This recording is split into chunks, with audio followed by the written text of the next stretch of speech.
What's up, guys? It's Nez Reacts, and I'm here for the first ever Nez Reacts podcast. Video podcast, by the way. I'm going to try to work on putting it on actual podcast platforms, but for now, it's just going to be on straight my YouTube channel. Anyways, I decided to start doing this because I feel like I should start expressing myself more when it comes to wrestling itself. You know what I mean? I've not really gotten on this channel where I just completely came and just discussed everything. I would usually just put out a random video of wrestling. So I felt like during the week on Wednesdays, as we're gonna call it, because Wednesdays, my name is Nez. Wednesdays, that's what we're gonna do it. So each podcast video is gonna be on Wednesdays, and I wanted to start off now because you know what? I feel like it's time. It's almost the end of the summer. So I feel like this is the time where people should start settling in and want to listen to this stuff. So yeah, that's pretty much it. Um, First off, the first thing I have to say is shout out to Renee Young. I want to say thank you to her because she's done a lot for WWE. When it comes to commentary, she's been the first woman ever to do commentary in Saudi Arabia. She's made history, guys. She's done so much for the company. She went from backstage commentary to in-ring commentary to doing so much stuff after that. And the fact that she's leaving now, it sucks, but I appreciate everything she's done and I hope everybody else appreciates what she's done. Um for one, I want to say I don't know what she's going to be doing, but whatever she's going to be doing, I know she's going to kill it. Maybe if she goes to AEW, maybe if she goes to AEW and spends time with John Moxley, it's a possibility. But maybe she also made out a cooking book, which you guys could go see. She might be just doing that, which either way she's gonna kill it no matter what. So thank you, Renee Young. I know you're probably not listening, but it's a huge thank you. You're gonna be a Hall of Famer, trust me. Now we're gonna get into my issues that I'm having right now as a WWE. So as of Raw and SmackDown, right? There's a lot of issues that I have with the content. First off, I'm thinking Raw is way too long. A lot of people have discussed this before, how Raw is long, and I totally agree now. Because if it was, okay, first of all, Raw is 3 hours, obviously. If you gave us good 3 hours of content, I wouldn't care. But it feels like you're dragging it on and there's really no good storylines. At least on Raw, they're trying now with the whole Randy, Keith Lee, and then you have Drew McIntyre. And you're trying to get Aleister Black and Kevin Love into a whole feud. You guys are trying, but still, I feel like there's more to be done. Raw Underground seems like a good concept as well, but I don't know if it's gonna fully go through. I don't see it going fully go through. Um, and it's supposed to be the flag show, the flagship show. And then if you're gonna pull out content like that, I mean, I don't know. And for sure, SmackDown itself too. SmackDown is flopping, and I love SmackDown. It's flopping, even though, let me tell you something, even though it's the perfect amount of time, which is 2 hours, there isn't nothing good. I'm gonna personally say this. People might disagree, but listen what I say. The people that are carrying, listen, the people that are carrying WWE right now is Bailey and Sasha. I'm sorry, I had to say that. Like, okay, I love AJ Styles. He's doing a great job too. There's a lot of good things going on, but it's not really being like that big to a point where it's like, oh my god, I can't wait to see this, see that. The cool thing was Jeff Hardy versus AJ Styles. That was pretty cool. But what I'm trying to say is Sasha and Bailey, they keep the Raw and SmackDown Women's division on top, and not only that division, it's more of a you're excited to see what they're gonna do next. You know what I mean? So I feel like that's what makes them carrying the WWE. They had, well, Bailey's the only one that has two belts now, but shout out to Sasha Banks too. Sasha Banks has really been helping Bailey out with this whole gimmick that she has, these heel gimmick. So with them together, just makes it a perfect situation. So it's I feel like it's a great thing for both Bailey and Sasha. I don't know what their plan is, but I feel like if they do have Sasha or Bailey turn on each other, that's the perfect storyline. Why? Because you built up for months a bond between these two, sharing belts, helping each other out during matches. So, if you decide for them to turn on each other, it's the best storyline. You built it, it's a perfect storyline. I think that's probably like the best storyline you've created in a while. And it's cool to see that and all, but listen, you know what I miss? I miss 2016. I can't be the only one to say that. A lot of people has to say that. WWE in 2016 they were on their game.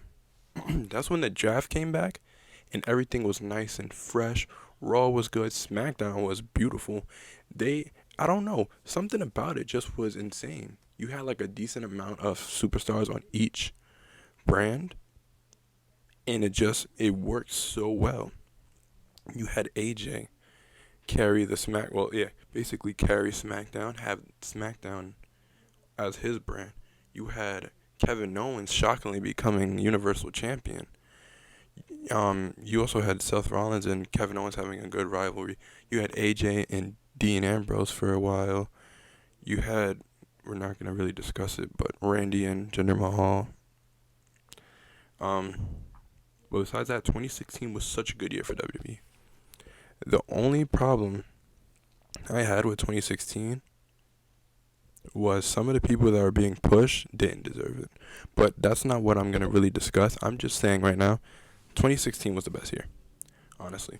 2016, I feel like that's where they should go through. If they rewatch what they done, writers, they can go back and now be like, okay, this is what we can do. Now, I don't know how the writing process is. I don't know if they plan it like months ahead or weeks ahead or off the bat. I don't know how it works. I would love to know how it works. But I feel like when you're doing storytelling, right? If you're going to tell a story, you have to have a beginning, middle, and end, right? The climax is where you need. That's the biggest problem. They have no type of climax. So I feel like that's what they need to improve on. But yeah, they rush. Sometimes they rush into it. And that's what I hate. You rush into a story and it wind up just not happening the way you thought it was.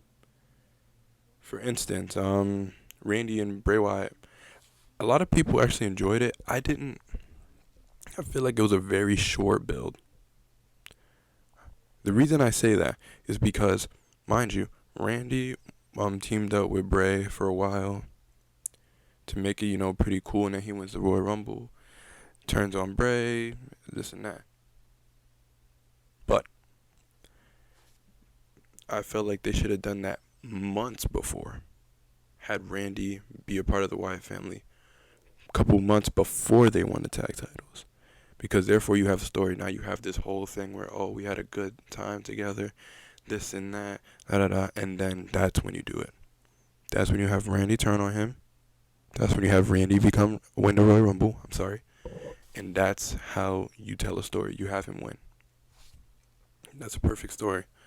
Like for me, for instance, another one. What else can I say? Let me discuss something.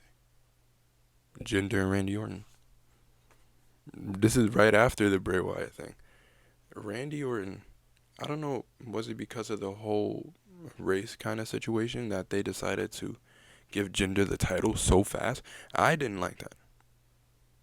If he was gonna give him the title, give him it a couple months later. I don't like the fact that Randy's first actual defense at a pay-per-view, Jinder won. It was predictable, and I didn't like it. I don't mind. Not everybody hated it, but I don't mind Jinder being WWE champion. I didn't mind it. he was kind of on a hot streak. Everybody can agree that he was on a hot streak.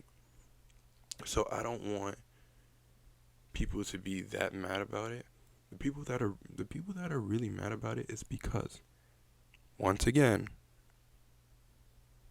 the storyline was too short.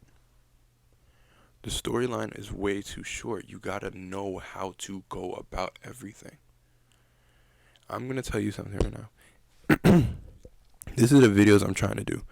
I'm trying to show you guys my creative skills and what I think should happen in storylines. That's why I'm doing the Dream Match series, because I'm gonna tell a story leading up to the match. If you want to see that, go to my AJ versus Edge Dream Match series, episode 1. I told the story, I told how long it was gonna be, then I got to the match, and there's the end. The way you go about stories, you have to learn how to start off in a hot way. You have to do it in a way that people are interested. You'd be like, okay, this is leading up to something. You don't go, okay, it's leading up to something. All right, now we're gonna do it. You can't go that fast. What I did with the AJ and Edge dream match, the storyline was pretty simple. I had Edge come back. AJ, remember AJ hurt himself because of Edge during the Royal Rumble, so I used that as a part of the storyline. I used it as a way to be like, this is why AJ's mad. So basically, this was the storyline. You guys can go watch the whole thing and see what the match ended up as. Here's what I went like. I hope the writers are listening.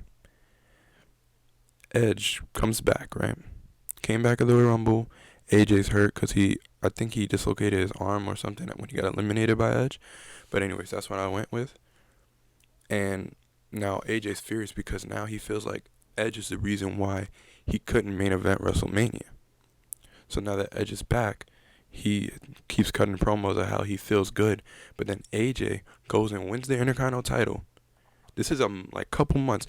I start the actual rivalry when AJ wins the Intercontinental Championship. So before that, Edge and Randy is doing their thing, and then AJ's over there doing his Intercontinental Championship run. And when they ask what is the next step, AJ, he goes on commentary and says, "I want to take out the person that took me out of the Royal Rumble, which is Edge." That's how I told the storyline.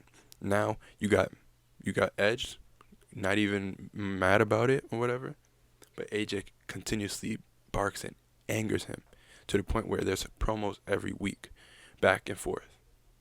Edge is on Raw, AJ's on SmackDown. So I had it in a way where they're merging together. So Edge would cut a promo on Raw, AJ would cut a promo on SmackDown. Then it'd get even intense. They started talking about their families and all that, and then it led up to a match at Extreme Rules. I pretty much just told you the whole entire storyline, but it's cool the way I look at. Go watch it. It's pretty good. It's a really good video, I think. And speaking of that, I might do a dream match either this Friday or next Friday. I'm gonna try to, depending on the schedule. I posted the schedule before this video that I'm gonna do the podcast right here every Wednesday, do a reaction video Thursdays. I don't know if I'm gonna have one for you tomorrow, but we'll see.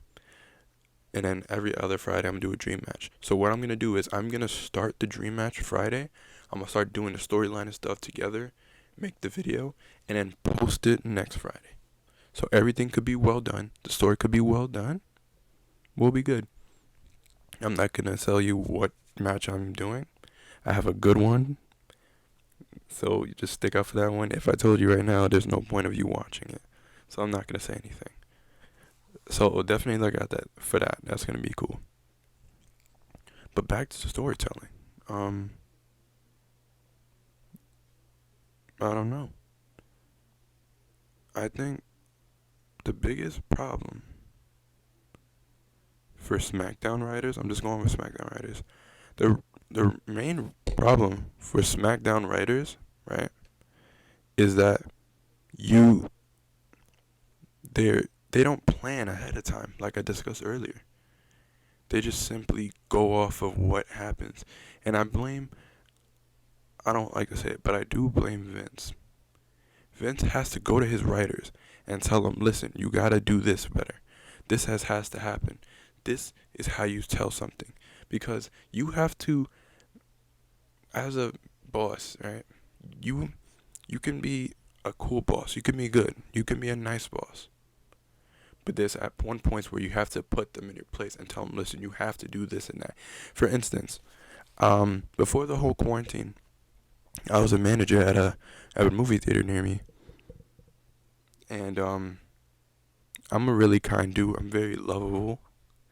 I'm I'm not very strict or very like get angry all the time.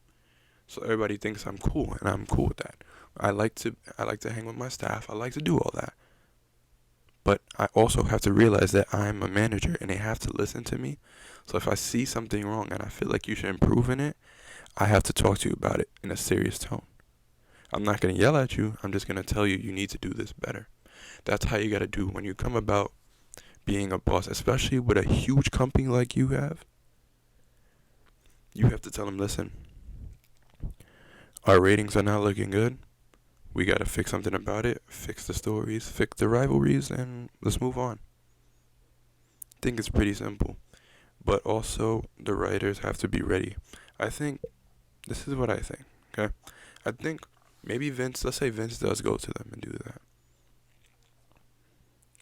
I don't think the writers kind of understand what they need to do. I feel like they're just they've gotten so used to just doing off the brain, like, okay, yeah, this is what we're going to do, so we're going to do. Instead of just sitting down while, during the middle of the week when they don't have any um, tapings to do, and sit there and like, oh, okay, so what are we going to do? Okay, this and that. Let everybody pitch an idea and you guys come together. That's the whole point of running a business, okay? Whether you are the manager, the boss, an employee, as a group, you have to work together to make your company successful. In anything, honestly, in anything you do. So that's what I have to say about that. But yeah, they do need better writing. They do. Now I'm gonna go on to something I'm gonna go into SummerSlam. Okay. Um, SummerSlam was decent. I'll give you that. I enjoyed it for the most part, although some of the points were kind of dry. Like I'll say the Street Profits, I love them, but that match was pretty dry to me. Um, the Asuka and Sasha match, I love that match. Um, the the Randy and Drew match was pretty good. I don't like the ending. I don't, but fine. Um, the main problem I had, right?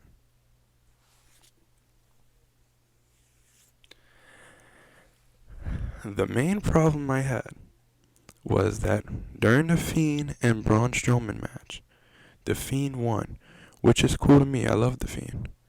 But what happens afterwards really ticked me off. Everybody knows who watched SummerSlam, or it's everywhere now, that, Roman's back.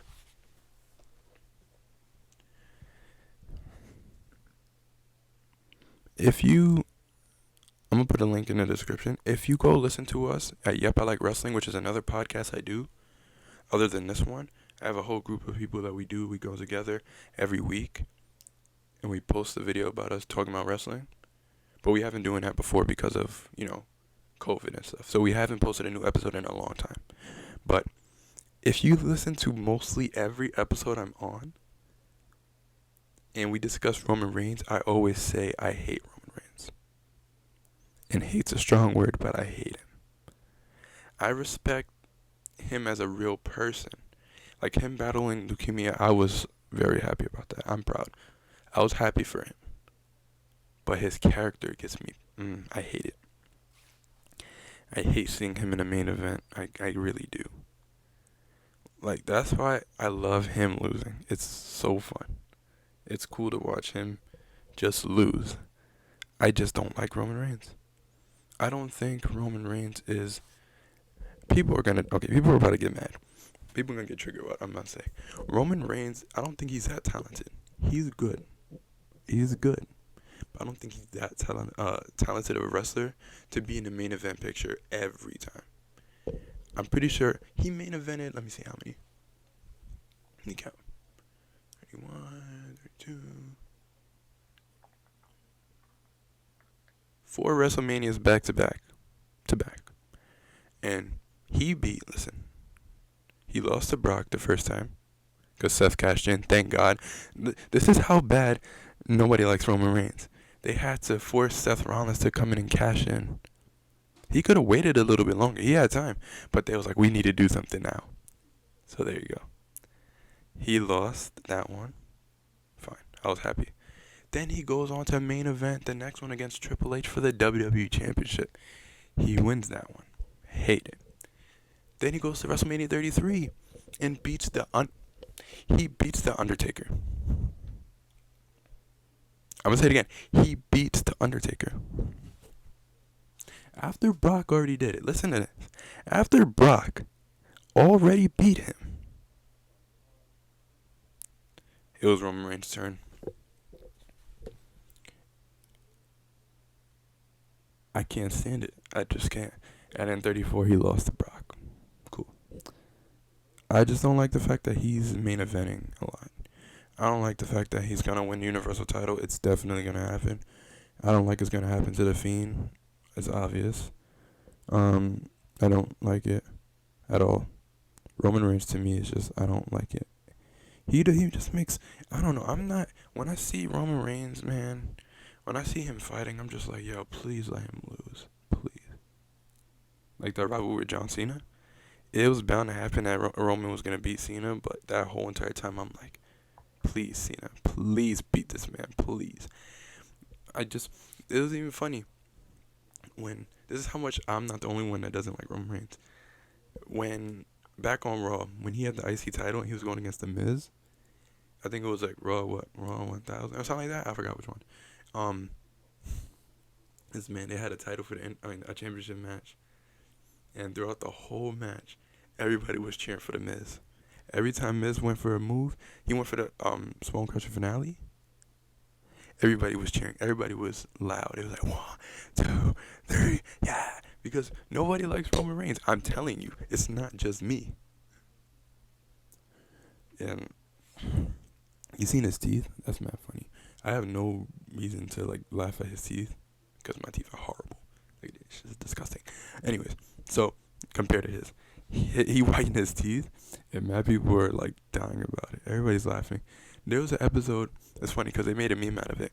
There was one episode of Friends, right? If you ever watched Friends, it's like the greatest show of all time. Where the character Ross, he went to get his teeth whitened, and it was really white, like it was bright, and they all made fun of him of it, because every time he smiled, he just really bright white, that it looked fake.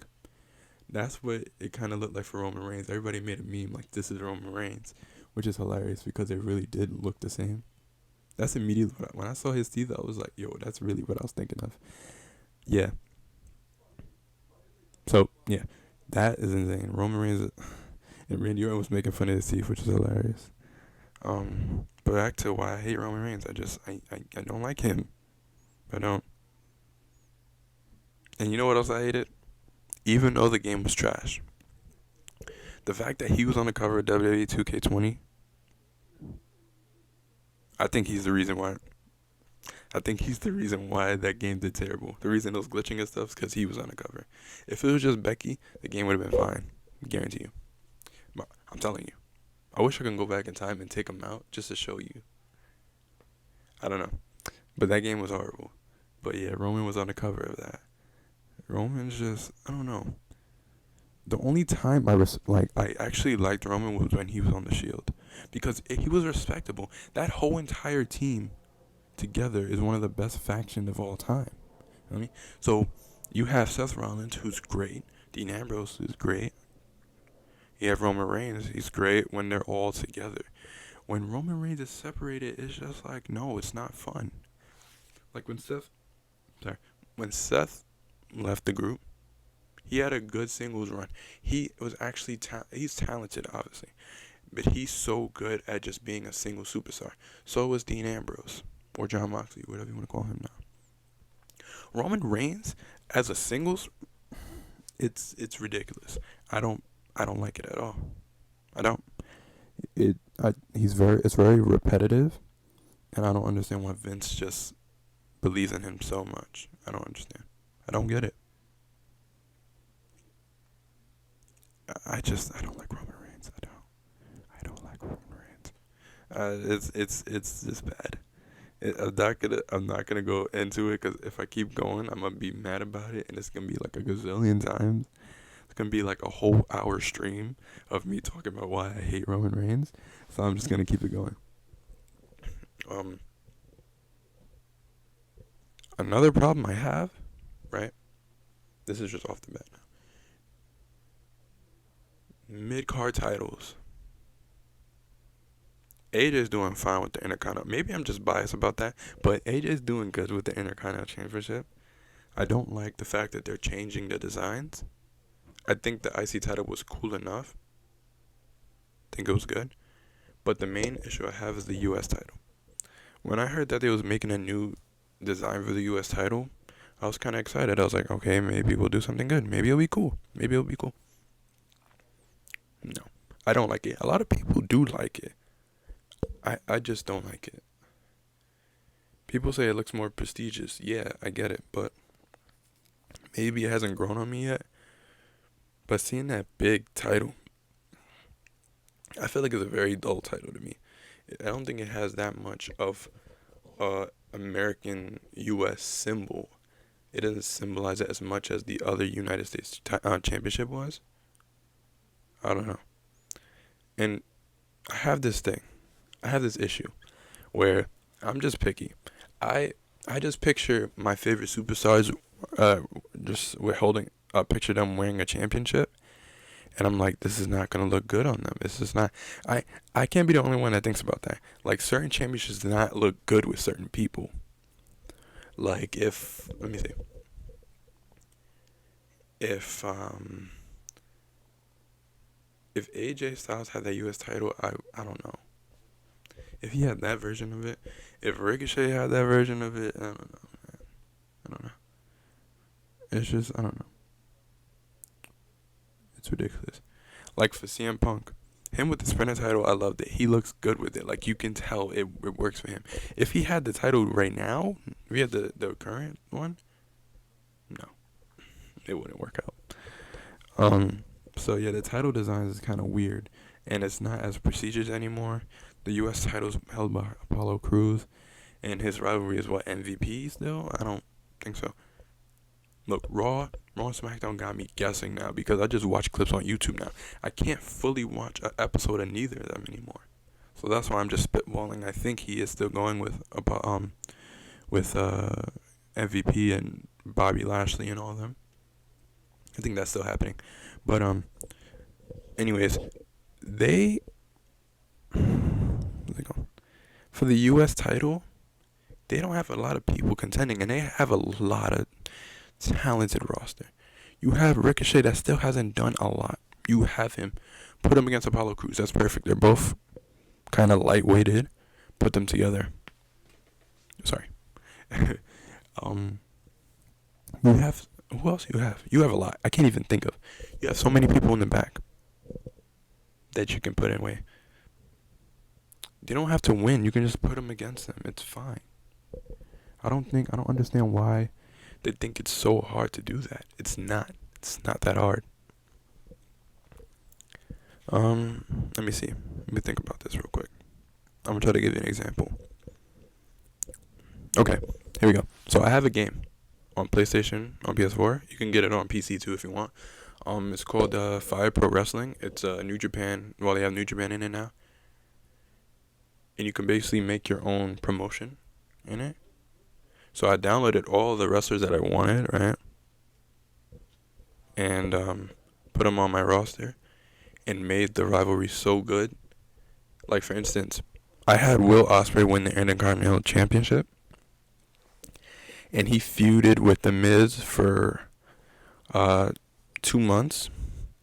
And then I allowed him to have a rivalry with Pete Dunne for about had like another 2 matches, and then I had him face Jericho, and he won the first one, and then he lost the one due to Chris Jericho cheating. This is the storylines I created, remember, mind you. So he lost it to Chris Jericho. Then next month after, he won it back. I just kept, because I felt like Will Ospreay was doing so good at the IC division, like at the IC title mid card. I thought he was doing a good job. That's why I was like, you know what? Let me see how this works out.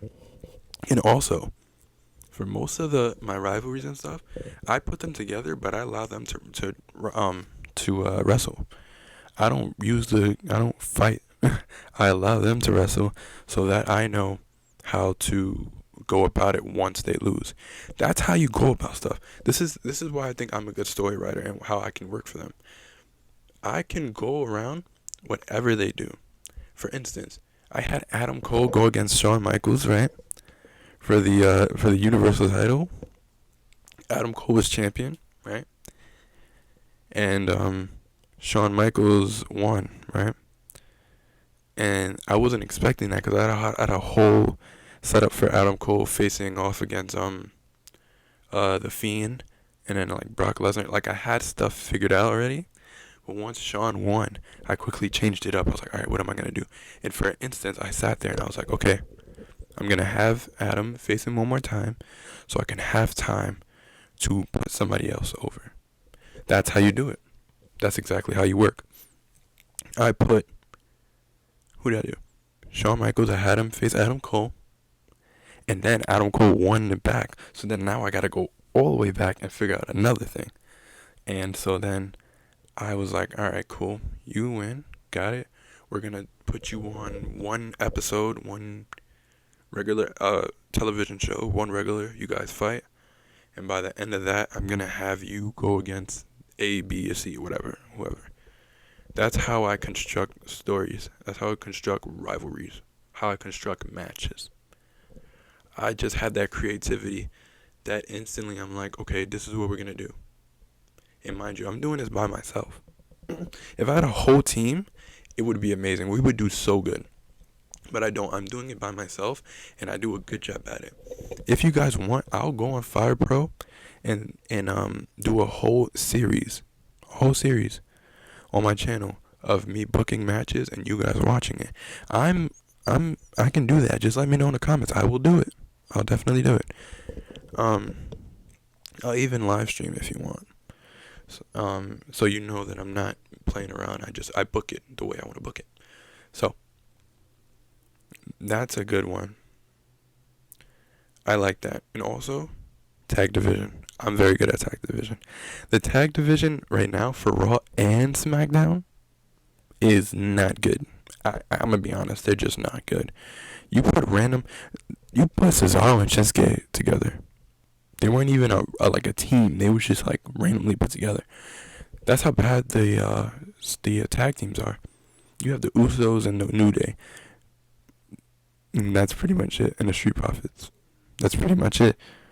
Luckily, I don't want to go into it, but other promotions, like AEW, they're strictly about that tag team division. They love that tag team division, and that's cool because they have so many good ones. They have the Private Party. I went to a HOG match. I was in the front row, and they were real cool dudes, and they was fighting. They had little party necklaces, and they threw them in the crowd, and he threw one right in front of me. There's tag teams that are just entertaining and cool and fun to watch, They don't have to win the titles, but they can just have good matches. They need a good time, give them time to develop. Let them fight. That's what they're there for, right? They're there for fighting. That's what they do. You know. So that's definitely one thing I want to discuss. Um, so the tag team definitely needs help. They need to talk to Triple H. That's another thing I wanted to talk about. They need to talk to Triple H. Why? Because Triple H is running NXT, and how good is NXT? I'm gonna give you a second and realize every takeover does not disappoint. Every rivalry does not disappoint. The championships look good. Introducing new wrestlers are good. Fit perfectly. Know how to put people over. Good entrance music. Like, I don't know. That's all I can say. NXT is just perfect. That's why I enjoyed when they did Survivor Series and they added NXT. That was a great job. Why? Great idea. I guarantee it was Triple H idea. Because now you have made NXT look like the third brand. So now you have the NXT showing their worth. And they won that. They won the pay-per-view. So that shows a lot. And I enjoyed it. I enjoyed every single moment of it. I really did. So that's definitely a good thing to do. So NXT doesn't need any help. That's why I didn't really discuss it much because I don't need to. NXT is good itself. Of course, it needs help certain times, but it's not like they're like Jurassic, like SmackDown and Raw. You know, they need Jurassic changes. NXT is like, okay, whatever. Put Johnny Gargano against him. We're good. You know what I mean? Put Candice LeRae against her. You're good. Oh, okay. You want Cross? You want Cross to beat Keith Lee? Okay, cool. Let him have it. Oh, you want Adam Cole? You want Adam Cole to fight who you want? You want to fight James Ellsworth? You know what I mean? Like, he's not there anymore. James Ellsworth's not there, but like, they know how to make matches. That's what I'm just trying to say. But yeah, I pretty much it's just WWE needs a lot of help when it comes to storytelling, because that's the reason why the ratings are low. Storytelling's not good. It's just not. And it sucks to see it because I look every week. And NXT's the only one that's doing like 8s and 9s out of 10s every week. The highest that Raw and SmackDown got together was a 7.5.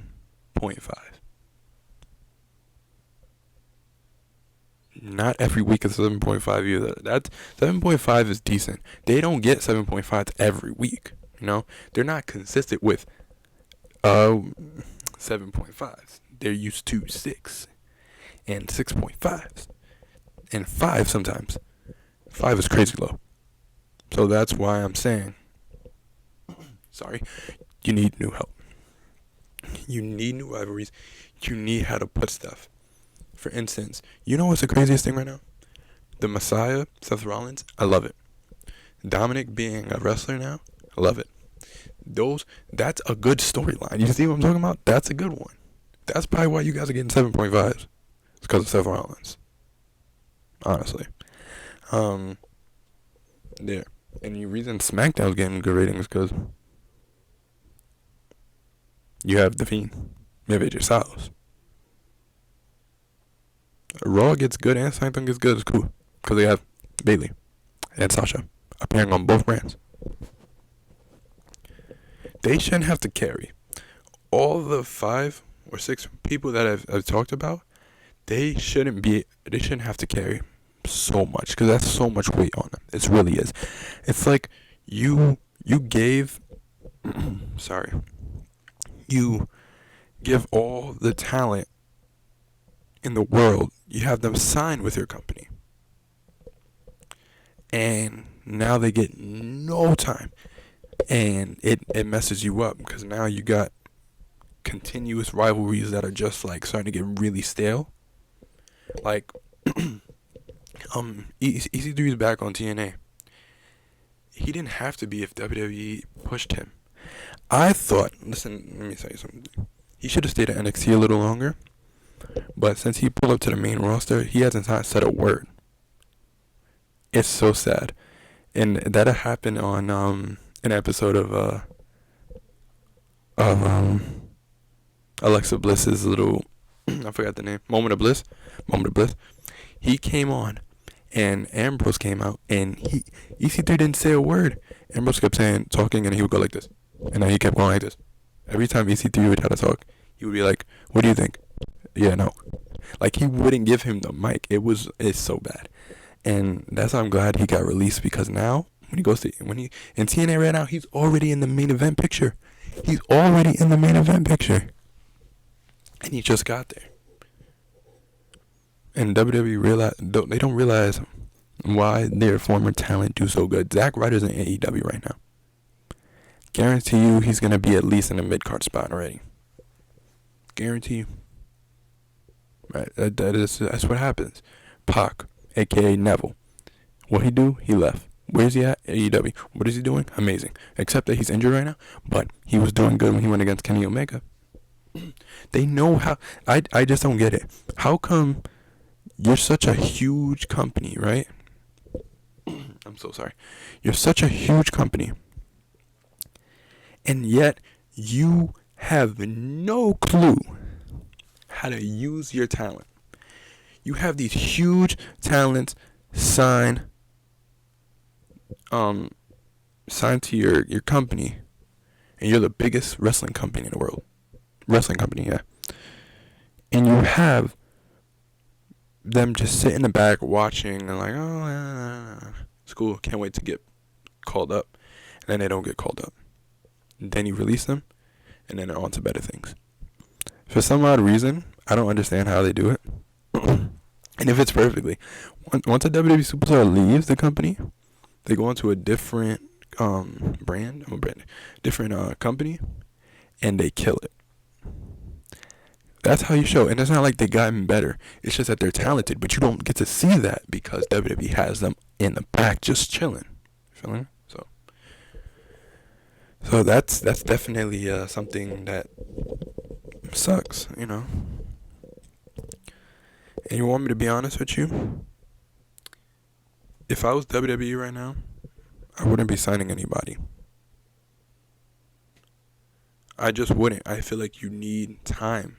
You need time to get ready and adapt. Have your people ready before you start assigning other people. You have to get the people that you already signed some work in. They need to get rid of WWE Superstars too. I just thought about that. I hate that show and Main Event. I don't know why those are there. Don't know. And that's what I was hoping Raw Underground would do. Raw Underground should show new talent. Sorry, but they not. They show some talent, but they're showing nobody crazy. You know? So, yeah. They need to learn before they start signing new people. Get your shit together. Because it's not cool. I don't think it's cool enough for you guys to be in the zone and be signing people, but yet you put the same people on your main shows. Like, if you sign, let's say Kenny Omega did go, right? Let's say Kenny Omega signed with you. You're only gonna put Kenny Omega over because he's huge. He's huge in the indie scene. But then after a while, you're gonna think, oh, Kenny Omega, just get a backstage. You know, we don't really need you. So that's what happens. But I feel like that's why Kenny Omega fits perfectly in AEW. He doesn't mind hitting a backstage. He's a tag team champion, by the way. He doesn't mind not having all the attention because he knows that people know his name. If he went to WWE, people know his name. Everybody's going to love him, but they're not going to push him. Why? Because the WWE Universe likes him. They love him. They don't want to push him then. Just like with Becky. Becky the man gimmick, beautiful, right? And they could not stand, because she's a heel. Remember that. She's supposed to be a heel. But everybody loves her. So now Vince was like, no, we can't let this happen. So what he does is he just makes her turn face. I didn't like that. I don't like. That's why you need more heels. Without heels, you wouldn't have good wrestling. Because you need somebody. You need a bad guy. You need a person. You need a villain in order to have your hero go against. So, just like I said, storytelling. In every book, every superhero, you have to have a bad guy or a bad guy, whatever. You have to have a villain go against your hero in order for either one to win. You can't have heroes versus heroes. That's why all the time. You can't have heroes versus heroes all the time. Because that's just ridiculous. So you need that equal balance. That's what I have to say about that. So that's why I didn't like the whole turning Becky face. She's still cool and all. I don't have a problem with her at all. But yeah, I don't have a problem with her at all. I don't. I think she's great. She's beautiful in the ring. She's just, I don't know. I don't know. She's perfect. Congratulations, by the way. She's what? She maybe be like what? Roughly like 4 months pregnant, maybe. I don't know. But yeah. Shout out to her. But in all honesty, to end this first episode of the podcast, for the ending of this podcast, I want to say thank you guys for watching. See you in my next podcast. I have another video coming out soon. Follow my Instagram. Follow my TikTok. They're going to be down in the description. Hope you like, subscribe, tell your friends because we got some more wrestling content coming. Anyways, this has been Nez Reacts, and see ya.